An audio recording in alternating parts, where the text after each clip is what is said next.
As you can imagine, it's a great honor to be here to speak on behalf of Laura and the entire CITIZENFOUR team. These are her words. I so wish I could be here with all of you today. Many of my teachers, inspiration, and artistic collaborators are gathered in this room. 2 of them are in front of you. Thank you, James, for presenting this, and Kirsten for accepting on my behalf. Receiving this award in Robert Drew's name is a true honor. My work is built upon his vision and artistry.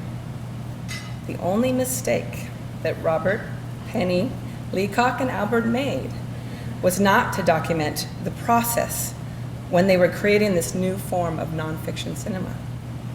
They really dropped the ball on that. If I could go back in time, I would film the moment when Robert convinced Kennedy to document his primary race. I would document Penny's building the camera that allowed them to follow life unfolding in front of them.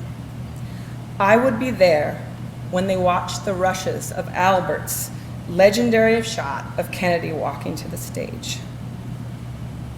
Did they understand they were creating? Did they have a shared vision, or did they argue? And did they know that generations of filmmakers would follow in their footsteps? What Robert created was not built on theory, but on human truth and drama. I discovered cinema verite twice.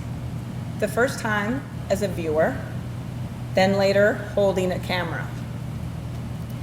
I saw Frederick Wiseman's Titicut Follies when it was still banned from public screening.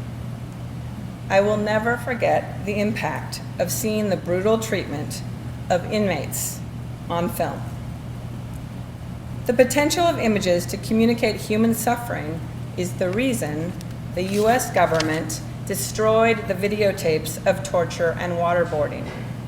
It is the reason we don't see images of force feeding at Guantanamo.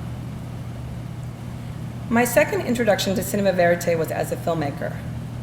I had just begun Flag Wars. Our cinematographer, Arthur Jaffa, wasn't there, and I had to step in and film a scene of Linda Mitchell going to court to save her house. No words were needed to communicate her fear and defiance. It was visible by the pulse on her neck. When I tell people I make documentaries, they often respond, "Oh, you should interview so-and-so." I have to explain, no, that's not what I do. I make films that happen in the present tense, when the future is unknown and uncertain. They look at me puzzled, and then I tell them to watch Primary, Salesman, and The War Room. Thank you to Robert Drew and his family for this great honor. Congratulations to Penny, Chris, and Albert on the Lifetime Achievement Award. Laura.